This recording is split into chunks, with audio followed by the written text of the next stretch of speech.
जय श्री राम, जय वासुकी नाग। सब भाई बहनों को मेरा नमस्कार।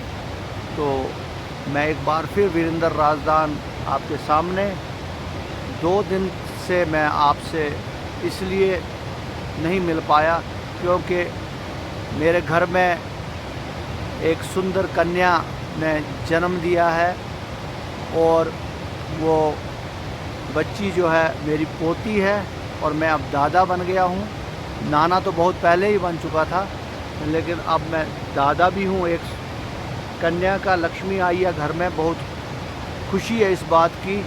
तो 2 दिन ज़रा व्यस्त रहा इसी कारण में। तो आज मैं आपसे कुछ बात करना चाहता हूँ इस सिलसिले में कि समाज में कुछ ऐसी घटनाएं हो रही हैं जिससे मेरा दिल बहुत व्यथित हो रहा है और बहुत दुख होता है बार बार जब ऐसी घटना मैं सुनता हूँ। मैं सोचता हूँ कि मेरे ही घर में ऐसा कुछ हो गया है, वो मेरी ही बच्ची है या मेरी ही बहन है जिसके साथ ऐसी घटना हुई है, जो किसी पराये धर्म के लड़के के साथ कहीं कोर्ट मैरिज कर रही है या कहीं भाग गई है। तो मैं समझता हूँ कि मेरी अपनी लड़की है, मेरी अपनी बहन है। बहुत दुख होता है, लेकिन कभी कभी बहुत गुस्सा भी आता है अपने लोगों पर, अपने सनातन धर्म के लोगों पे बहुत गुस्सा। मैं हैरान हो जाता हूँ कि माँ बाप जो हैं वो कहाँ हैं, वो क्या कर रहे हैं। उन लड़कियों, उन बच्चियों, उन बहनों के माँ बाप जिनको कुछ पता नहीं है कि हमारी बच्चियाँ कहाँ हैं, क्या कर रही हैं, कैसे कैसे वो अगर वो पढ़ती हैं, अगर कोई ट्रेनिंग करती हैं, अगर वो कोई दूसरा जॉब कर रही हैं या किसी और कोई ITI वगैरह या किसी सेंटर में जाती हैं, लेकिन माँ कहाँ है उनकी। माँ को पता नहीं है। अगर मेरी बेटी के पास मोबाइल है तो वो मोबाइल का इस्तेमाल कैसे कर रही है, क्या कर रही है उस मोबाइल से वो। ये सब चीज़ें कहाँ हमने अपना संस्कार ख़त्म कर दिए। बहुत दुख है, बहुत दुख होता है इन चीज़ों का कि कभी कभी तो ऐसा लगता है कि हम क्या जी रहे हैं। हमें जीना ही नहीं आता।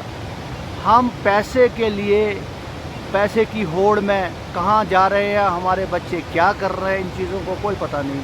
हम क्या जी रहे हैं, हम बिल्कुल, हमें जीवन जीना आता ही नहीं है। सिर्फ पैसे के पीछे अपने बच्चों का जीवन जो है वो नरक में डाल रहे हैं। सबसे पहले माँ होती है जिम्मेवार। अगर कोई बच्चा किसी का ख़राब निकलता है, लड़का या लड़की, तो उसमें सबसे पहले रोल जो होता है माँ को सब चीज़ें पता रहती है कि मेरे बच्चे, मेरे लड़के या मेरी लड़की की एक्टिविटीज़ जो है वो कुछ ठीक नहीं है, वो क्या कर रही है, क्या वो पढ़ाई ठीक से कर रही है या ट्रेनिंग ठीक से कर रही है या दूसरे विचार, गलत विचार उसके मन में आ रहे हैं, वो भटक रही है कहीं।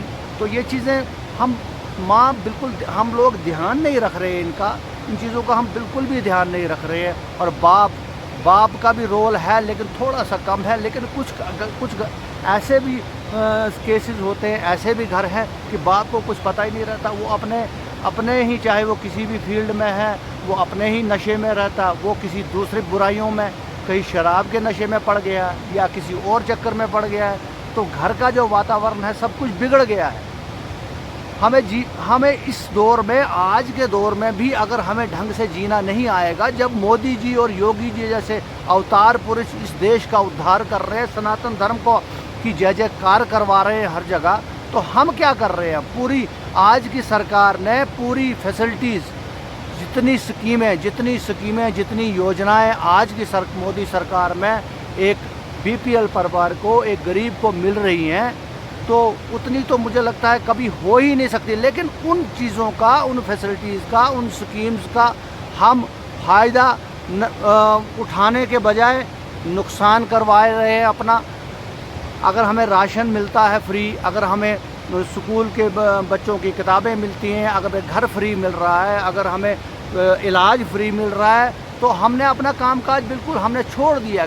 कुछ लोग दूसरी तरफ देखो, अब मतलब जो दूसरी कम्युनिटीज़ हैं, वो तो उन चीज़ों का फ़ायदा लेके अपने घर का उद्धार कर रहे हैं, अपने लिविंग स्टैंडर्ड को राइज़ कर रहे हैं। और हम कहाँ जा रहे हैं हमें कोई पता ही नहीं है। अब हमारे लिए इससे बड़ा मौका और क्या देगी सरकार के अपने जीवन को सुधारो, सनातन धर्म का जो है वो झंडा आप ऊंचा रखो और अपने बच्चों को, आने वाली जो पीढ़ी है हमारी, उसको ऐसे संस्कार दो ताकि हमारा देश जो है वो तरक्की करे और हमारा सनातन धर्म का झंडा जो है ऊंचा रहे और हम आने वाली पीढ़ियां जो हैं खुशहाल रहे। लेकिन हम लोग जो है, हम कितने बेगैरत हैं, हम भूल चुके हैं। हमारे दिमाग में एक ही बात रहती है, मैं ये कि जी हमने पैसा जोड़ना है, उसके बाद हमने जम्मू घर बनाना है, हम ये करेंगे, और घर का वातावरण बिगड़ चुका है इतना, उस चीज़ की तरफ कोई ध्यान नहीं है। मतलब आप पैसे के लिए अपना घर बार तबाह कर रहे हो, अपने बच्चों का ये भविष्य ये नहीं देख रहे हो कि खाली पैसे का ही जोर रख के क्या करोगे आप। आपकी इज़्ज़त जो है अगर नीलाम हो रही है बाज़ार में हमारे समाज की, तो उस पैसे को क्या लानत मारनी है हम लोगों ने। ये मुझे बहुत गुस्सा आ रहा है। और पिछले जब तक हमें पता चलता है कोई ऐसा केस, तो तब तक देर हो चुकी होती है। लेकिन शुरू में ही हम सब समाज के लोगों का ये फ़र्ज़ बनता है, महल्ले वालों को, रिश्तेदारों को अगर थोड़ी बहुत भनक लगती है, अगर वो नहीं बोल सकते ये चीज़ें, तो कम से कम हमें हमारे तक पहुंचाओ। हम कुछ कोशिश करेंगे, उस लड़की को समझाएंगे, उस परिवार को समझाएंगे। जहाँ तक हमें पता चलता है समय पर, तो हम कोशिश करते हैं कि ऐसा केस, ऐसी बुरी घटना होने से बच जाए। लेकिन हमें तब पता चलता है जब घटना हो चुकी होती है। अब और कानून हमारे देश का ऐसा घटिया कानून है, ऐसी लचर व्यवस्था है हमारी कि हम कुछ नहीं कर पाते हैं। बालिग लड़का है, लड़की है, पुलिस भी मजबूर हो जाती है, वो ज़्यादा से ज़्यादा ये करेगी, पकड़ के लाएगी। जाओ, हम पुलिस पे प्रेशर बनाएंगे, लाओ जी उनको पकड़ के, ये करो वो करो।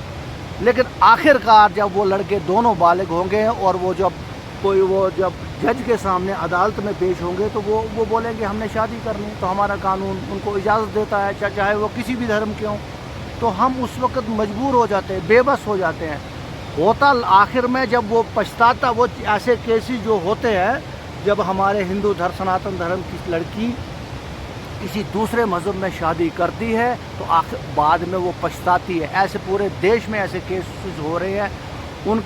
उनको किसी को ब्रीफ केस में, किसी को फ्रिज में, उनके टुकड़े काट के लौह जहाज के उसमें घेरे में ला के, तो हर जगह ये केसेस हो रहे हैं। लेकिन हमारी वो लड़कियां, हमारे वो माँ बाप, वो पछताते हैं बाद में। कई लड़कियों तो माँ बाप को भी पता नहीं देती हैं, लेकिन कुछ माँ बाप तो ऐसे हैं जिनको पता रहते हुए भी वो उनको थोड़ी बहुत भनक होती है, लेकिन वो बेशर्म बन के सिर्फ पैसा और पैसे की भूख के कारण वो सब कुछ भूल जाते हैं।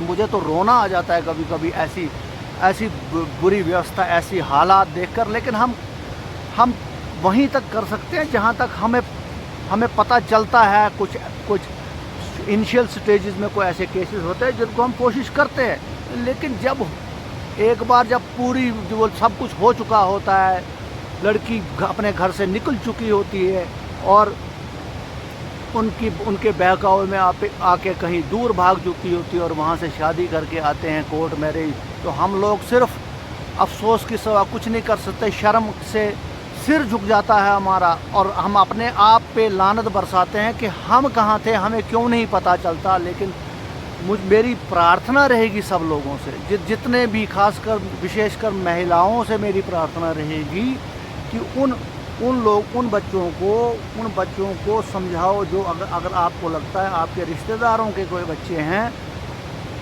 या कोई अपने कोई बच्चे, किसी के माँ बाप को पता लगता है, थोड़ी सी भी भनक लगती है, तो उनको संस्कार, अपने घर में ऐसे संस्कार क्यों नहीं बनाते हो आप लोगों को। हम लोगों को कहाँ सोए रहते हैं हमें यह ध्यान नहीं रहता कि अगर हमारे पास मोबाइल है, हमारे पास टीवी है, तो हम अच्छी चीज़ देखें।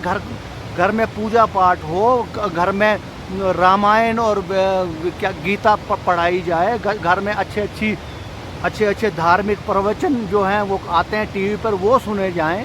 तो वहाँ उनकी तरफ कोई ध्यान ही नहीं है। पैसे की होड़ में, पढ़ाई की होड़ में और एक दूसरे से मुकाबला करने की होड़ में हम कहाँ नीचे गर्त में जा रहे हैं, कोई पता नहीं है किसी को। तो इसलिए मेरी विनती है सब लोगों से, आप किसी को भी, जो आपके पड़ोस में, आपके गांव में, आपके मोहल्ले में कोई भी आपको भनक लगती है, कोशिश करो, अब उसको अपनी बच्ची समझो, उसको अपनी बहन समझो, और कोशिश करो कि हम लोग ये जो ऐसी बीमारी यहाँ भी फैल रही है, इसको हटाएं, कैसे हम हटाएं, ये सबको मिल के विचार करना पड़ेगा। तो आज बहुत दुख हो रहा है मुझे ये बातें आपसे करते हुए। मैं ये बातें कुछ दिन से बड़ा महसूस कर रहा था कि हमें क्या लानत पड़ गई है, हमें हुआ क्या है। सब कुछ होते हुए भी हमारे पास कुछ नहीं है। इसलिए मेहरबानी करके मेरी विनती सुनो, सब लोग मिलके इस बुराई का सामना करें। ये जो हमें लानत पड़ रही है हम लोगों को, उसका कैसे मुकाबला करें। तो भगवान सबकी रक्षा करे। सबके लिए मैं इतना ही कहने वाला हूँ कि मेरी प्रार्थना है सबसे कि हर बच्ची को, हर बहन को अपनी बहन और बेटी समझ के कोशिश करो। जहाँ भी आपको थोड़ा बहुत भी पता लगता है, लेकिन तब कोशिश करो जब अभी शुरुआत हो। बाद में कोशिश करने का कोई फ़ायदा नहीं रहता। वो लोग किन किन तरीक़ों से क्या क्या करके कोई कैसे हमारी लड़कियों को अपने जाल में फंसाते हैं, तो हमें पता ही नहीं रहता है। अगर पता रहता भी है तो हम चुप खामोशी से निकल जाते हैं। कुछ लोग वो सोचते हैं चलो मेरे घर में मेरा घर ठीक है, जब मेरी बारी आएगी देखी जाएगी, हमें अपना घर। लेकिन नहीं, ऐसा नहीं होगा जब तक समाज के हर बच्चे को, हर बहन को अपना बच्चा नहीं समझा जाएगा। चाहे वो कोई भी हो, किसी भी जात, सबको, किसी भी जात पात भूल कर सबको अपना समझो, अपनी माँ समझो, अपनी बहन समझो, अपनी बेटी समझो, फिर हम इस समाज का उद्धार कर सकते हैं। तो इन्हीं शब्दों के साथ मैं आपसे विदा लेता हूँ और क्षमा एक बार फिर चाहता हूँ अगर मेरी बातों से किसी को बुरा लगा हो। तो मेरे इस YouTube चैनल पे ये चीज़ें मैं आपको इसलिए बता रहा हूँ कि हम मजबूर हो गए हैं। अब कैसे क्या किया जाए, सब लोगों से मैं राय लेना चाहता हूँ कि हम क्या करें कि ये चीज़ें, ये बुराइयाँ जो हैं ख़त्म होंगी। तो इसलिए इन शब्दों से मैं आपसे विदा लेता हूँ। जय श्री राम, जय वासुकीनाग। भगवान सबकी रक्षा करे, सबको सुबुद्धि दे और हमारा जो सनातन धर्म है वो इन बुराइयों से बचे।